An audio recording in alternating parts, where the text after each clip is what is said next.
Hey guys, welcome to the Lens Cap Chronicles. My name's Amanda and we are in India. I've got the next week here traveling around with a private driver on a tour leaving tomorrow at 9 a.m. and we are departing from here in New Delhi. We'll have one night in Agra, 2 nights in Jaipur and then back for another night in New Delhi. So we're doing a whiz around the Golden Triangle with all of India's iconic sites and places to see. It's my first time here and I'm so excited. It's taken over a day to get here from Australia on my various flights. So let's rewind and check out the journey so far.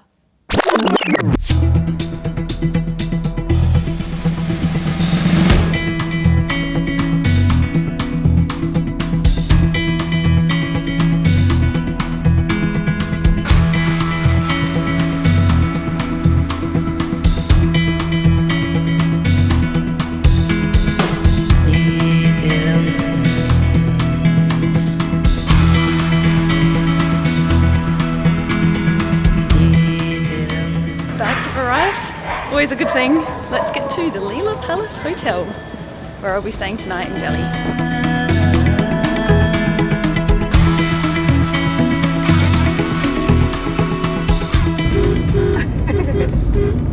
Coming through. The music. Oh yeah. Oh, you're playing. You're playing music with the horn.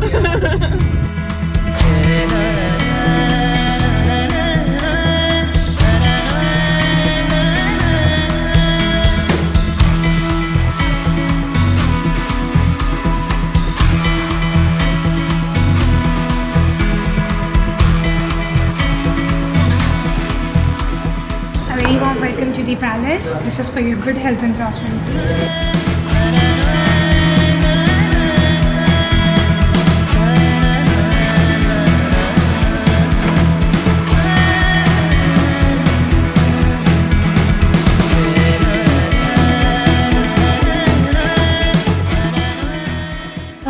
Darjeeling tea. What a way to freshen up. It's been such a delightful start to my trip in India. I could not have planned this any better, and in fact I had set myself up to expect much less than this and it's exceeding everything. I know this will probably change in the coming days as I step out into the real world, the non-hotel world, but for now it's just been such a pleasant intro and entry into India. Very comfortable. It's hot. It's about 45 degrees today.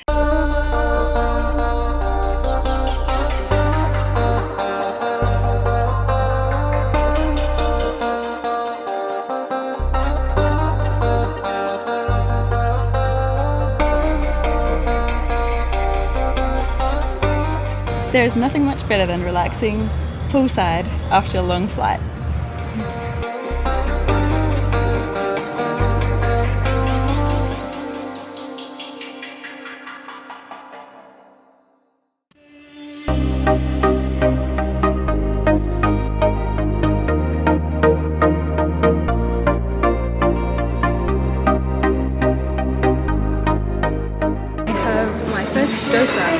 Which is a savoury crepe made from fermented butter, and I have a whole heap of sauces to dip this in.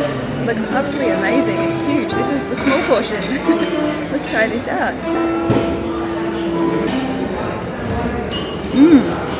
That is delicious.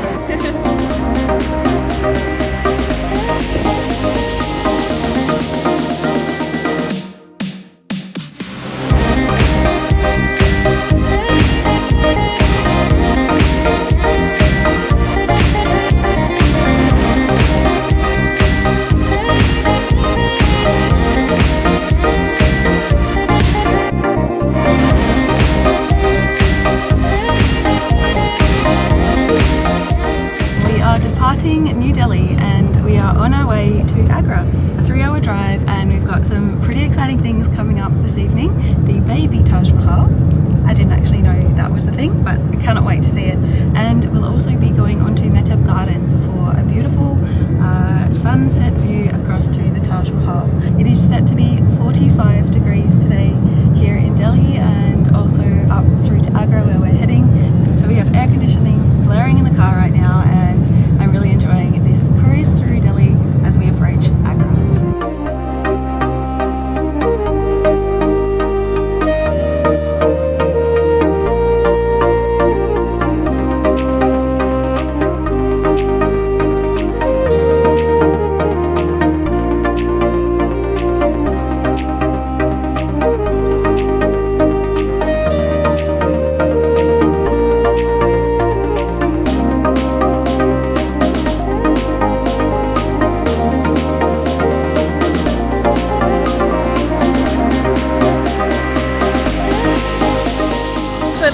free, although a small donation is very much accepted. The ladies also do provide you with some toilet paper if you did forget that. A bit of a slight overshare from me, but just showing you what you can expect in the public restrooms in roadside India.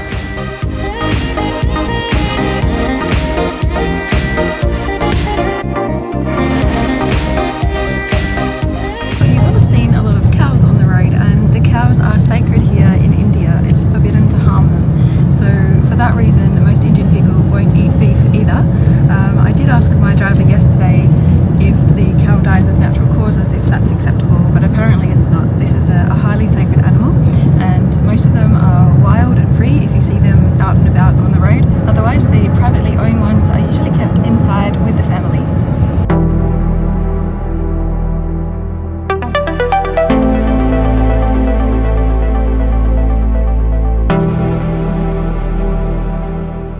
It's 12:45 p.m. and we have arrived in Agra.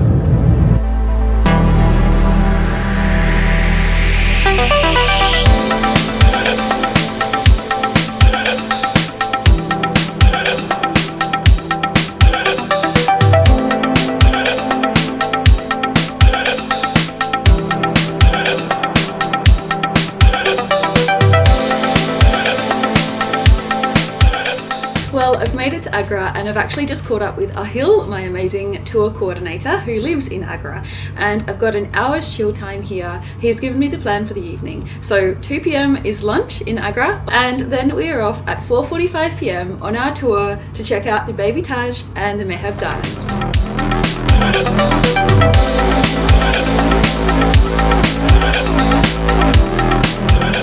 One barbecue. Hi!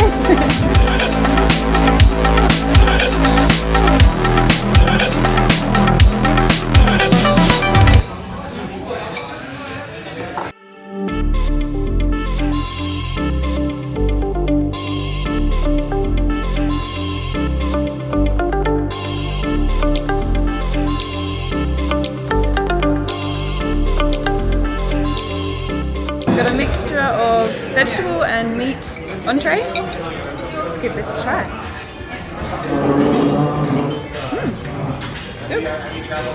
You enjoying crispy corn? Exactly. I'm enjoying and I'm waiting for more food. Yeah, me too.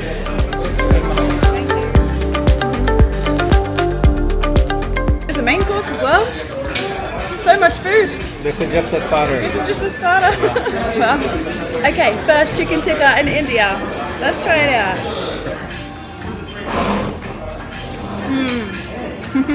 That's very good. Buon appetito.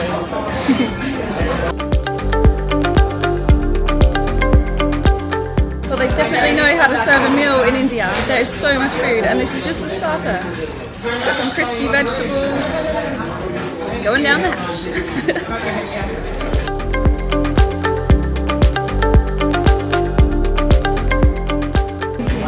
This is iconic. Butter chicken.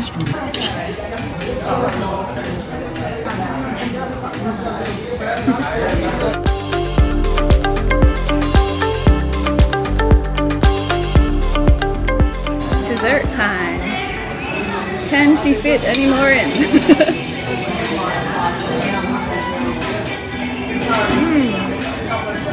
This is called moon dung halwa, I think, is how you say it. And it's like quite nutty, very rich, like a caramelized nutty flavor. Very good.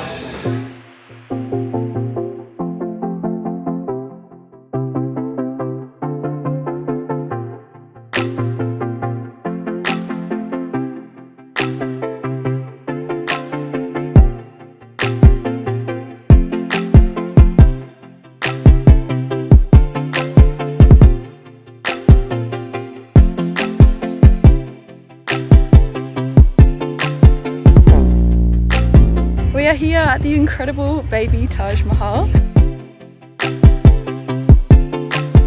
It's since it's 47 degrees today, half of my devices are on overload and overheating, so I'm praying that I can get this out to you. But this dynasty of these mausoleums, the Taj Mahal, the baby Taj Mahal, were all brought into existence by the Mughals, and this was an empire that spanned India between the early 16th century and the mid 18th century. They heralded from Mongolia, and they were actually Muslims, but they ruled over a predominantly Hindu India. So it was King Shah Jahan who actually was one of the Mughals, and he created the Taj Mahal for his wife Mumtaz. And this mausoleum here, the baby Taj Mahal, was actually a mausoleum for her family. So as my guide told me, the women were very powerful and they ruled over the men. If you do get a chance to look up the Mughal empires, it actually is really interesting, and it was one of the most inclusive and successful, prosperous times in India's history.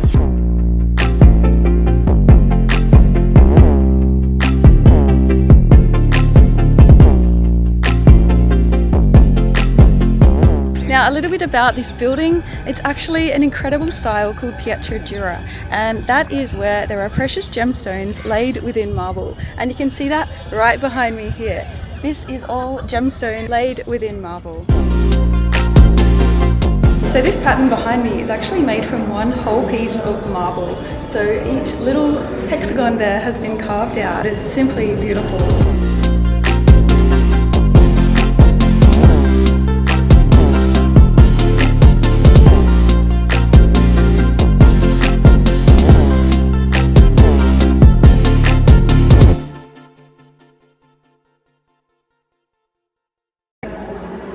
These two tombs for her parent, that's the tomb of her father, and that's the tomb of her mother. Okay.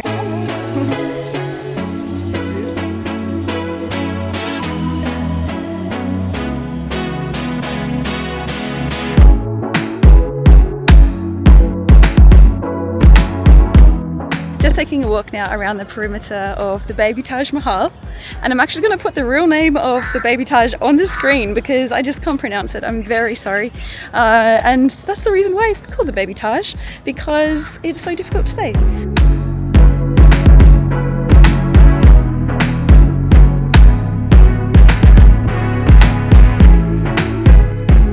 One thing I have been warned about is the monkeys, and they can actually come up to you. They will approach humans, so be very careful of your bags, of your belongings, your cameras. Don't leave anything to chance, because there's a high chance they may come and take them from you. We are now up to the Mehtab Gardens, and this is a prime viewing point across the Taj Mahal at sunset.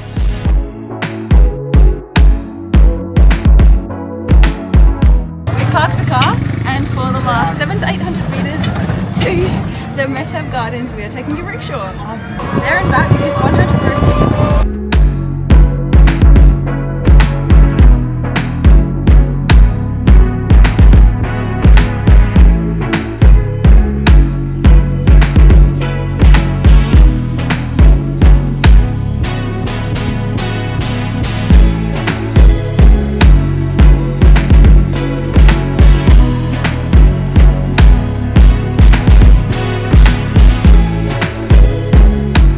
So we're walking down to Viewpoint A.D.A, which is less expensive and a better viewpoint than the Mehtab Gardens. It's 200, it's expensive. 300. 300 back there. 200 at Viewpoint A.D.A. So 100 rupee discount. Wow, first glimpses of the Taj Mahal. Absolutely beautiful. Now, very interesting story. Shah Jahan, who built this mausoleum for his wife Mumtaz, was actually planning on building a replica, a black Taj Mahal, in the Mumtaz Gardens behind me. He has the foundations there, you can see them. However, his naughty third son kept him in house arrest for 8 years when he was in his 70s, and kept him locked up in Agra Fort. And Shah Jahan died in Agra Fort before the Black Taj Mahal was completed. So instead he was buried next to his wife in the Taj Mahal. But what a story, hey? I mean, imagine how grandiose this would have been if there was a Black Taj Mahal right across from the pure 100% Indian marble white Taj Mahal.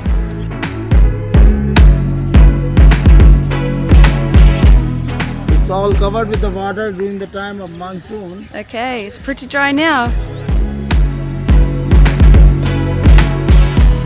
If you come in August in monsoon time, you will have these glorious reflective views of the Taj Mahal building across the waters.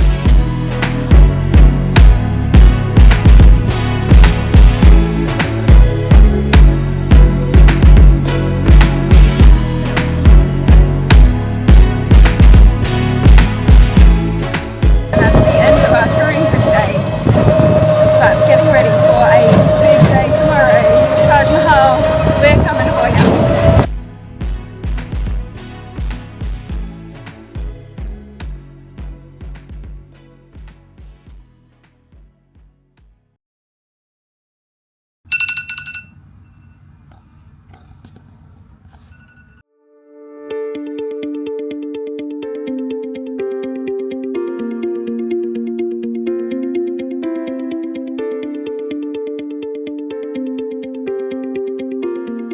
So we've entered through the west gate and just walking up to the Taj Mahal now. There's actually loads of people around. It's 5:30 a.m. It's actually pleasantly not too hot at the moment. What would be the temperature at the moment? Yeah, it's very nice. There was morning temperature was 31 today. 31. So still, It will reach still warm. 46 in the afternoon. Oh wow, okay. So we're expecting 46 today.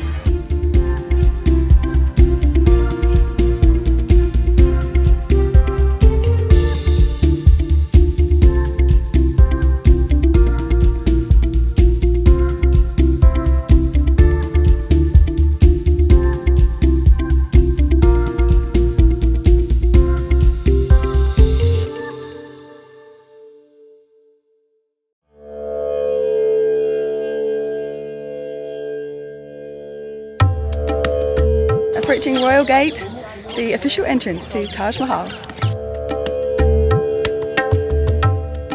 Within the Taj Mahal there are so many stones used, precious gems from around the world, and I can't roll them off my tongue as well as my guide can. Jet from India, Yes, malachite from South Africa, yes, black onyx from Belgium, cornelian from Iran, jasper from Iran, wow, mother of pearl from India.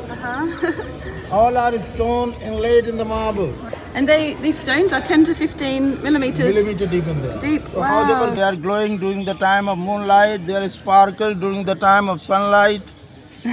Today is a very good day to see sunlight. I hope you will enjoy it. I'm here on the centre line and this is the pinnacle of symmetry right here, looking at the gate right through to the mausoleum. Wow, it's amazing.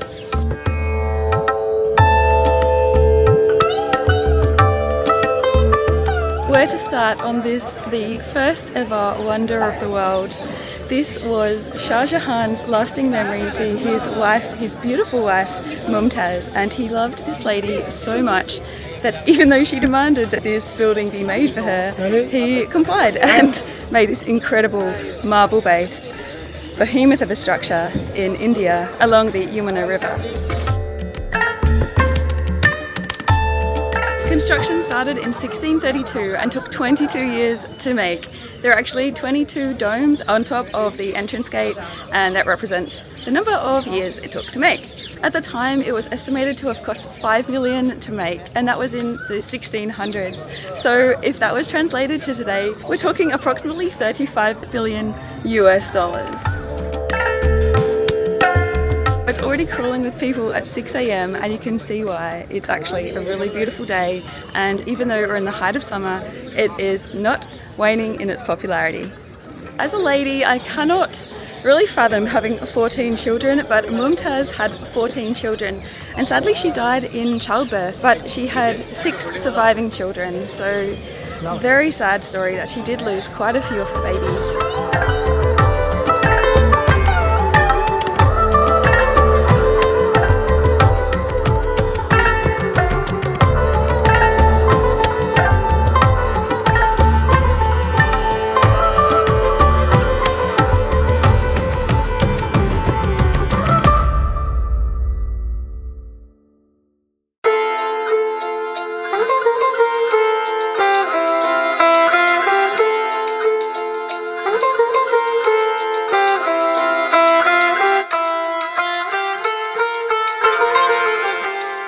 reflection of my guide, who said that all of the Western people are wearing Indian saris and all of the Indian people are wearing Western clothes.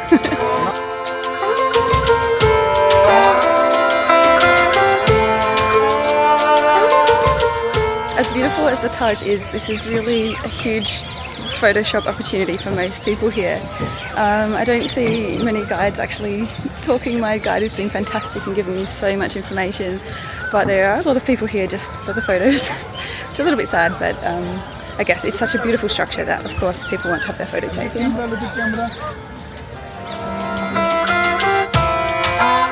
I've just learned that to keep the Taj clean, it has a bath every 7 to 8 years, and they import mud and make a bit of a plant paste. It takes 3.5 years to actually wash this behemoth of a building.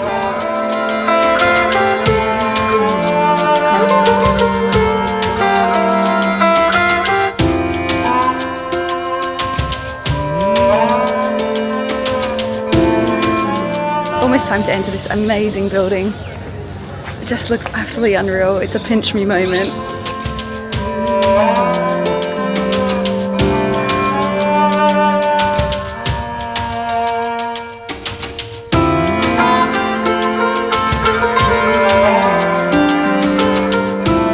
So my question for my wonderful guide was, why, if this is a mausoleum to Mumtaz, Shah Jahan's wife, is it called the Taj Mahal and not the Mumtaz Mahal? And actually it was called the Mumtaz Mahal for many years until the passing of Shah Jahan.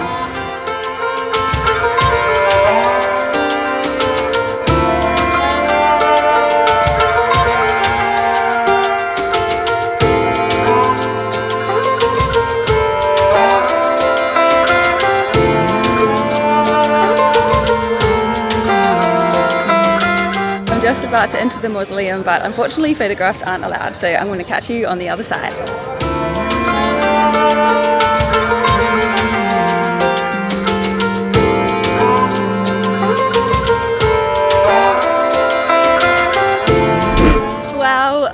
Wow, that was just unreal. I can't believe I've just been inside the Taj Mahal.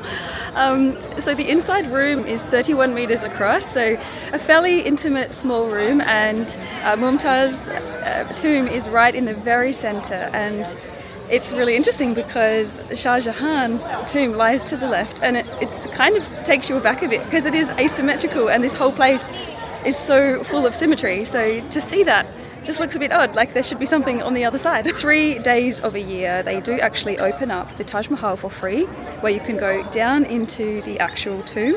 The one we see today is just a replica. It lies obviously symmetrically completely above the original, but the real tombs are below ground, and that is why so many locals will come here on these 3 days when it's open for free. The Taj Mahal is full of optical illusions, and I've got an example of that right behind me with these Muslim hieroglyphs that you can see on the wall, which actually are smaller at the base than they are at the top, so that it's easy to read when you're looking up to the top.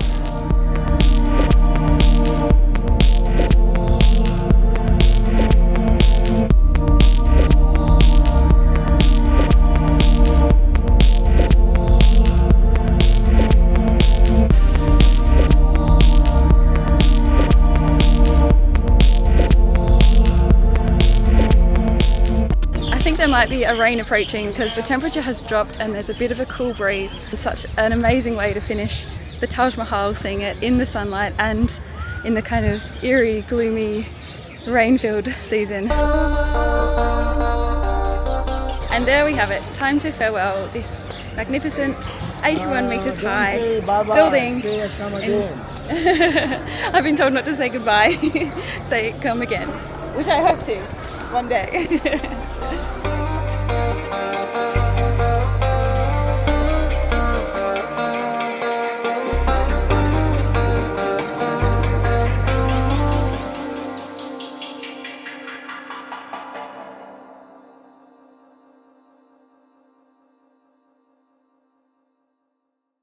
I'm now back in the cool air-conditioned room at the hotel, which is such a relief. It's only 8:30 and it is so warm outside. We now have an hour to freshen up and I'm going to go and get some food, some breakfast. I was actually starting to feel a little bit lightheaded in the heat with nothing to eat and very minimal water, I guess.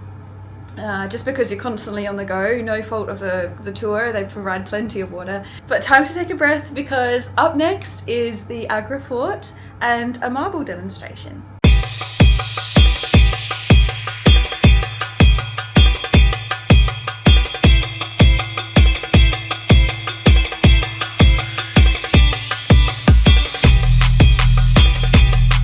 We have arrived at the Red Fort of Agra.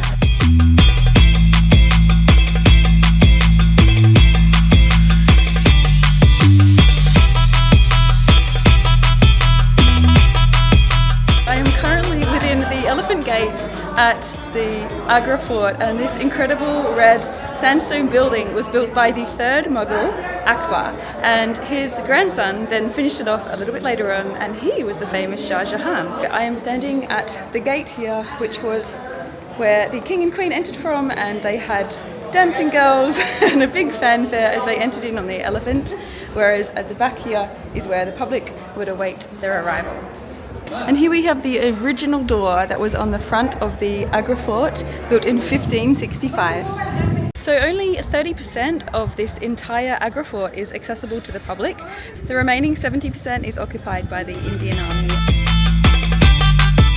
Behind me here is the public audience, and this is where people would come and bring their requests and problems to the king. So he would meet them along these marble arches, hear their requests, their problems, and make a judgment. Here you can see Shah Jahan and Queen Mumtaz's bedroom, and while it might seem a little bit odd that there's no doors, there were in fact curtains because textiles were thought of to be so prestigious and glamorous that they had theirs decorated in gold and silver threads. The gold roof, the original ceiling on this corner of the bedroom of King Shah Jahan and Queen Mumtaz. Either side of the bedroom were the two palaces built for Queen Mumtaz's two daughters, and very interestingly on the side of that, just here, is where King Shah Jahan was famously locked up by his son.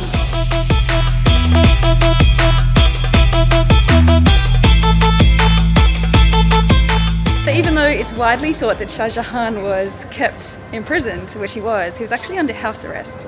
And check out the complete pad, amazing place he got to stay in while under house arrest.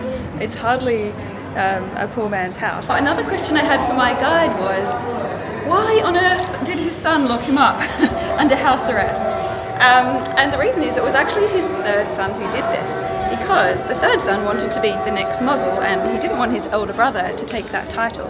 So there's various rumours about what he actually did to his two older brothers, but we obviously know that he kept his father here under house arrest. This is where King Shah Jahan was allowed to sit on his balcony overlooking the incredible Taj Mahal.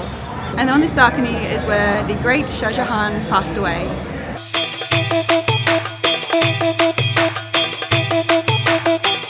One winner during the COVID lockdown was the Agra Fort. So there's actually a lot of cleaning and restoration done in this building during that time. And you can see that on the wall behind me, with cleaning of some of the Persian designed brackets. So the one on the left has been newly cleaned, and the one on the right there you can see is a lot darker in colour.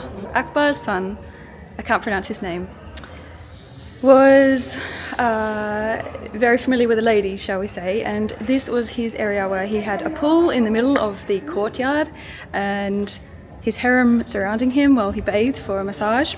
And in each of these little windows that you see above me were girls waiting to come down, and they each had a number and he would call them by number when it was their turn.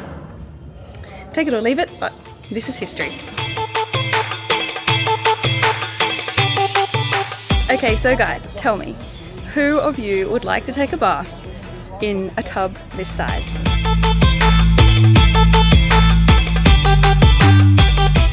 This was the King's bathtub, a gift from the Rajasthan from Jaipur.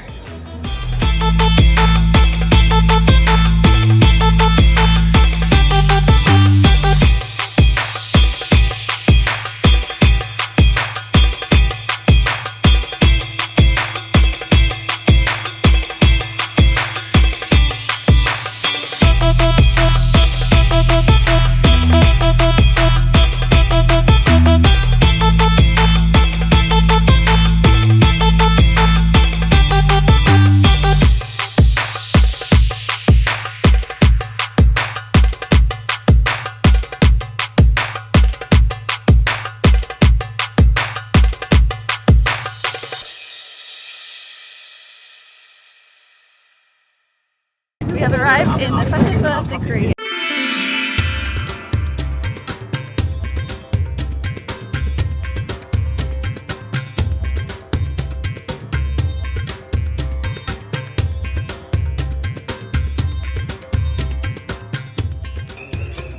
This is another area where the king would pass judgment, and if there was any criminal who needed punishment, they would have a head crush death by elephant, which means the public would all be watching this occur so that they were frightened never to repeat the same mistakes or the same crimes.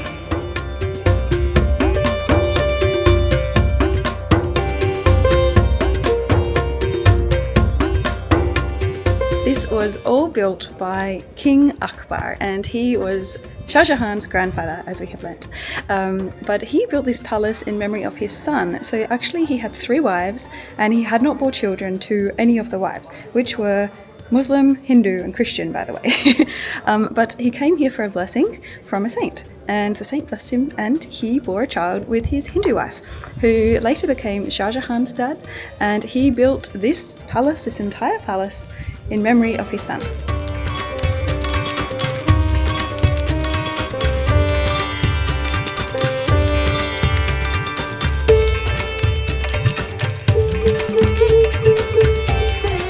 Fatehpur Sikri actually means victory city, but it's also known as the abandoned city, and there are various reasons why King Akbar actually left the city. The most common one, if you Google online, is that the city ran out of water.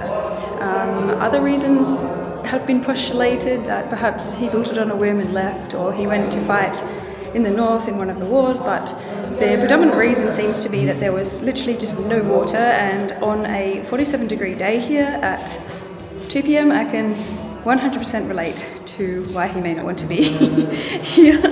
But it is a really, really beautiful site and stunningly crafted.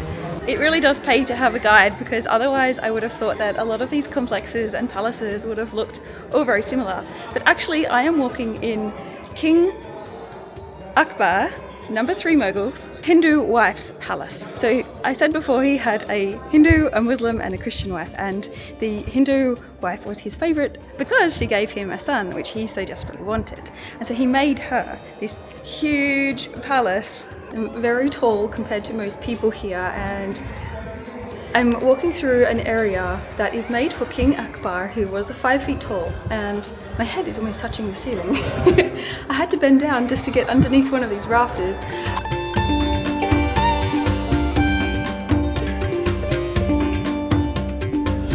This is all made from red sandstone, absolutely incredibly carved.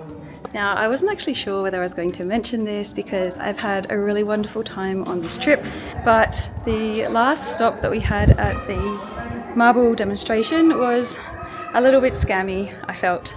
So I was taken into this place and told this is how the marble is made at the Taj Mahal, and they went and showed me how they make the incredible pietra dura. And of course, at the end, I just started having this sinking feeling that this was going to be an opportunity to sell me something, which of course it was. And these are kind of tables and tabletops, jewelry boxes, plates in the order of kind of 40 to 80,000 rupees. So they ain't cheap. I did not really appreciate that it hadn't been explained to me that it was going to be part of the itinerary. It was very unexpected. I wasn't prepared, and I think that would have helped if I'd at least known that that was what was going to happen. It was maybe a little bit of a dampener on the day. It just felt a little bit pressured and uncomfortable with the situation, and I didn't really budget to spend that much money on a pietra dura piece. Nevertheless, these are the things you learn on travel, and I guess you have to expect at a certain point. But let's continue now on our tour.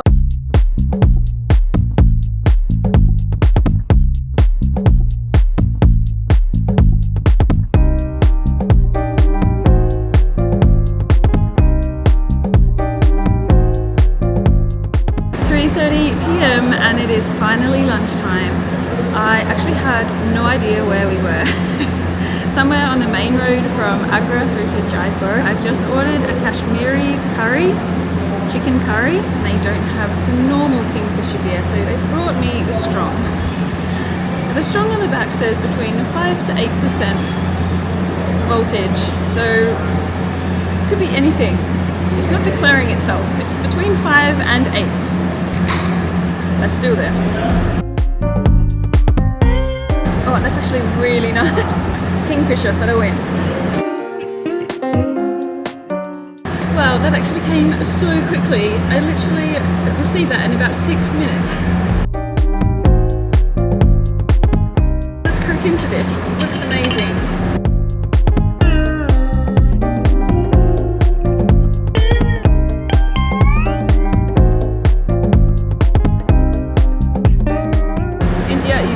Excel with your food. This is absolutely delicious. Surrounded with lots of fly friends. It's very good, thank you. This little guy won.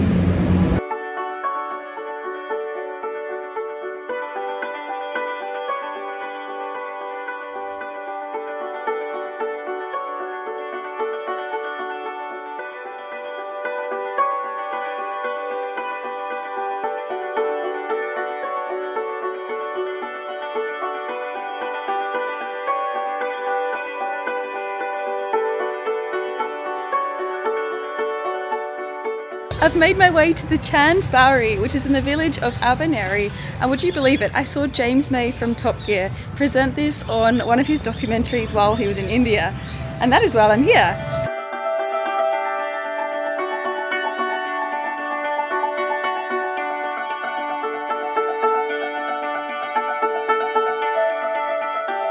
The Baori dates back to the 8th and 9th century, and there are 13 levels, 3,500 steps, yes I did look that up, and it cascades down to this incredible well below.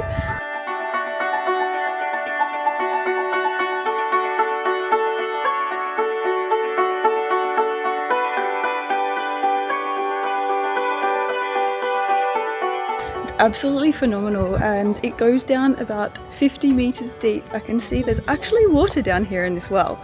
It's been very hot during my time here, but this is the one place I've actually seen water, and maybe I'm just like one of those pilgrims that used to come here back in the day to refresh and replenish themselves. It was also used for festivals, festivities, a lot of things, not just to have a drink.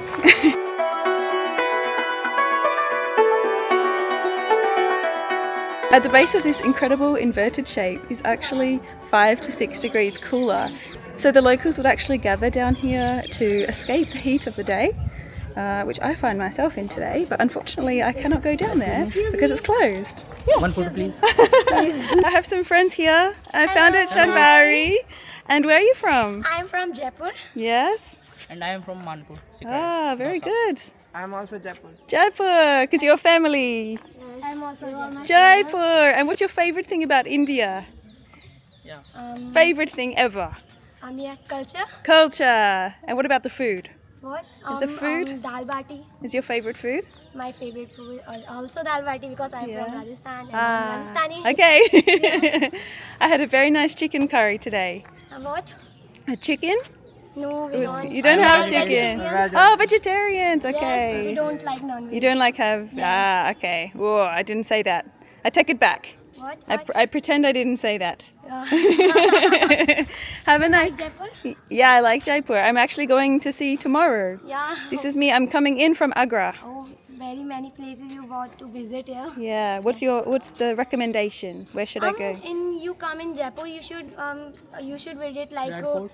Red Fort and temples. Okay. There are many temples to you Okay. visit, and many people are Famous you can place meet. is Red Fort. Red Fort. Red and- Fort. Pink City. Yes, Pink Yeah, City. Pink Woo! I'm looking forward to it. Thank you guys. Okay. Thank you so much. Have a nice day. Same as. Bye. Nice to meet One you. photo, please.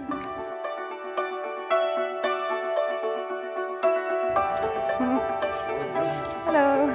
Hello. Bye bye. See you. Bye.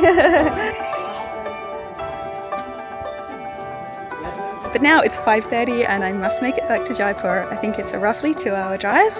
Let's get cracking.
are beeping and cars absolutely everywhere. But this sight across the Wind Palace on the other side of the road is simply stunning.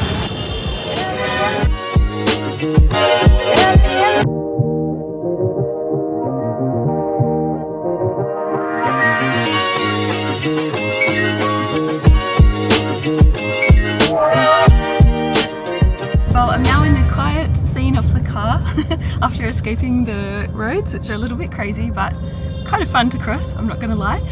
We're in Jaipur, and the name Jaipur is actually named after the king, the first king Jai, and Pur means place, so this was his place. Jaipur became known as the Pink City when in 1876 King Edward VII, or the Prince of Wales, visited Jaipur, and the king had the whole city, the old town, painted pink, which is actually the colour of hospitality. But today the city is known for its bazaars, forts, temples, palaces and wildlife sanctuaries.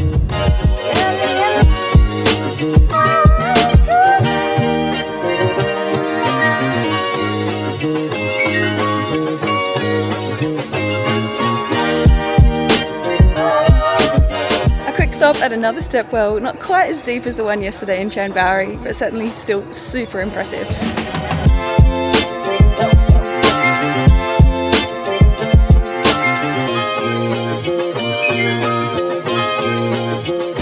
We're now off to the famous Amer or Amer Palace.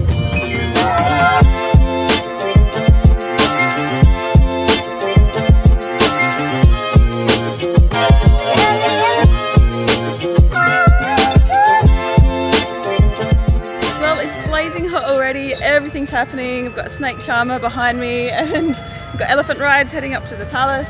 We are overlooking the Amber Palace and the fortress here in Jaipur, an amazing structure. This is where the royal family used to live.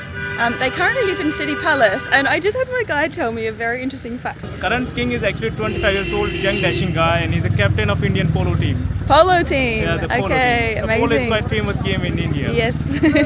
And so we have the defensive wall here that circles the city of the Amber Palace, and it's 11 kilometers long. And some water buffaloes having their breakfast.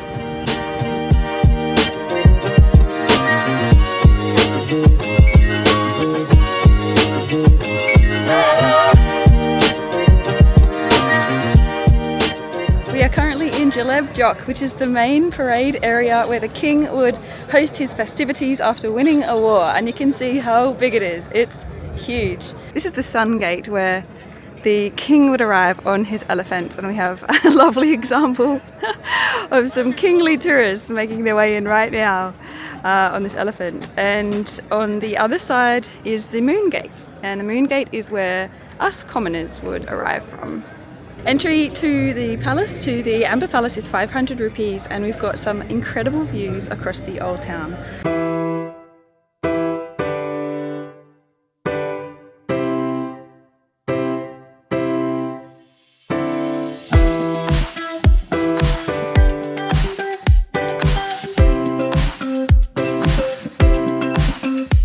The marble here in the Amber Palace from Jaipur is the same that was used in the Taj Mahal, and in fact the marble from the Taj Mahal came from Jaipur. The king who painted the city pink was actually a fan of billiards, and this was his billiard room. So at the minute they've got a bit of a display, but behind me is the actual billiard table that he used to play billiards on.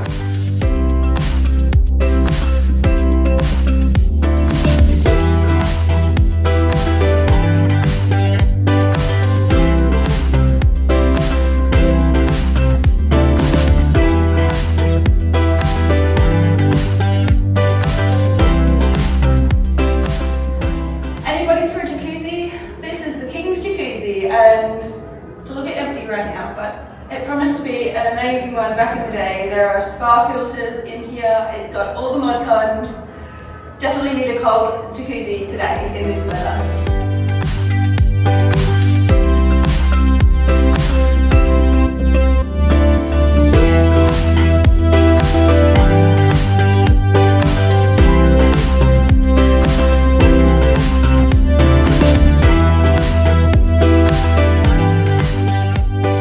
Okay, all you ladies out there, I am going to paint a picture for you and see if you'd like to spend a day in the life of a queen. So, the Queen here used to sit on a chair, dangling her feet in a channel of water while overlooking a beautifully curated garden with dancers. These are the hooks from which the swung was held.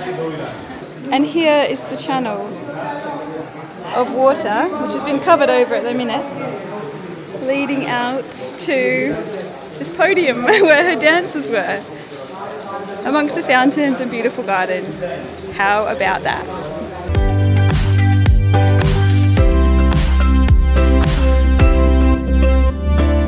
This is a view from the King's room overlooking the apartment buildings of his 12 wives. So they would gather down there in the centre in the evenings to have a little chit chat, but they were never to disclose which room he was in.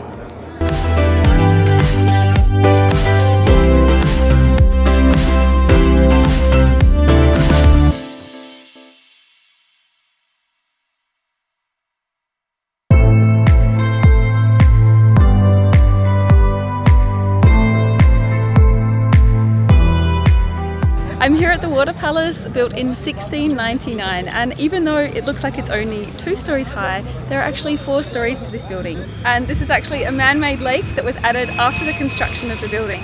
They did actually try and improvise with a restaurant on top, however the number of people in the boats and so forth was thought to disrupt the structure of the building, so that was abandoned. But it's really incredible to look at, such a quaint and interesting building in the city of Jaipur. I am back in a textiles shop, which is another one of those kind of off the itinerary recommendations and stops that I guess you kind of have to do, you feel a bit compelled to do, but I think this is just a way that India likes to show off their traditions but also encourage a little bit of foreign income.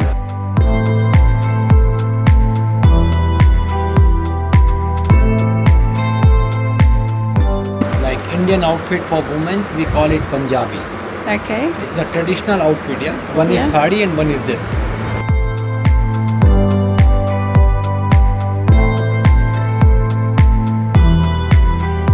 Would you like to try your hand? You can show me in.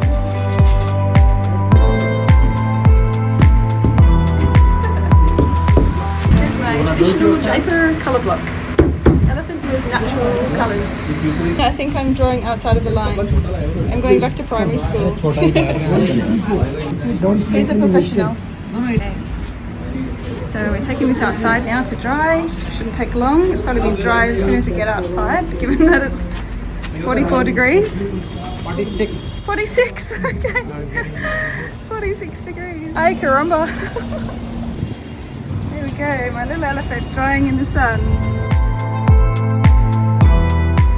We are now off to the observatory to learn some astronomy, but just quickly because it is 43 degrees and this site is all outside. We're at the chaotic and very loud and noisy entrance to Jantar, Mantar, 200 rupees for a ticket. This is to check out 19 astronomical instruments which are used to tell the time by the sunlight. Jantar means instrument and Mantar means calculation. Behind me is a sundial that can tell the time within 1 minute accuracy. I think that's going to give my iPhone a bit of a run for its money on some occasions.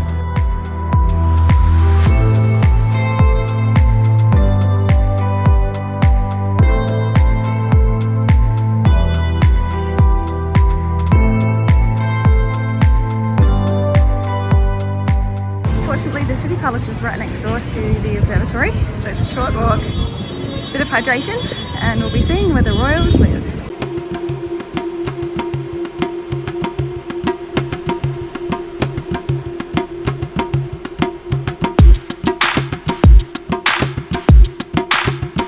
We made it inside the King's Palace. This is called City Palace and the King lives here. He is in residence actually. There are 2 flags on top of the City Palace, and when the little one is up it means the King is in town and in residence. So obviously we can't look through as much of this palace as we did in Amer because the royal family actually live here, but we'll be able to see through some of the galleries.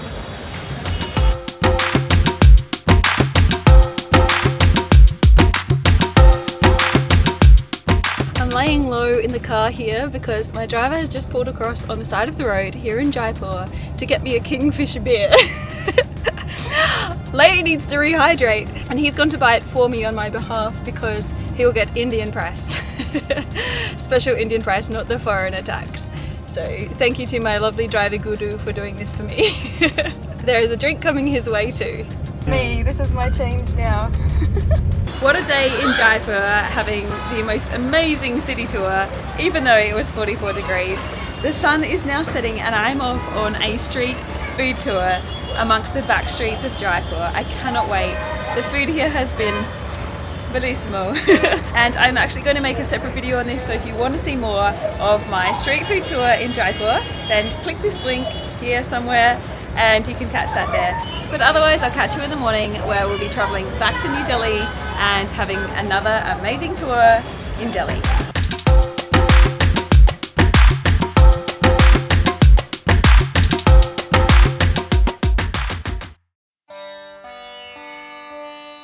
It's been a lovely little stay here at the Fern Residency, but now a 6-hour drive back to New Delhi. Today's a long drive, 5 to 6 hours apparently. We'll make a brief stop at the Albert Hall Museum en route, which is just on the outskirts of Jaipur.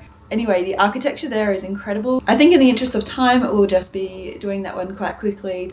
Inside it hosts a whole heap of textiles, arts, Egyptian mummies, but we are going to shoot through to Delhi, and tomorrow heralds the final day of our tour, where we do a walking tour and a city tour around Delhi before finally, sadly, departing India.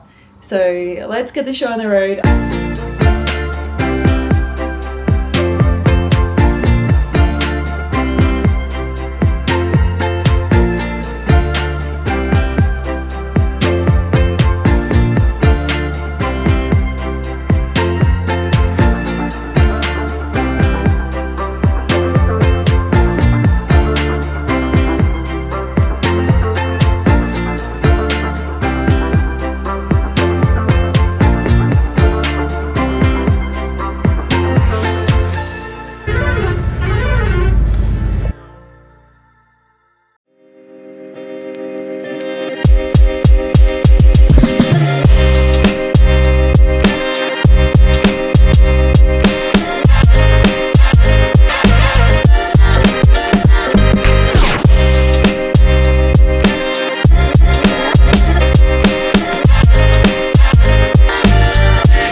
Check out my dosa. I don't know how to start this. Dip it. Put my sauces.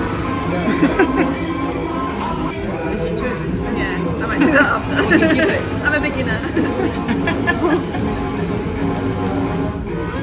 That's good. Really good. Yeah.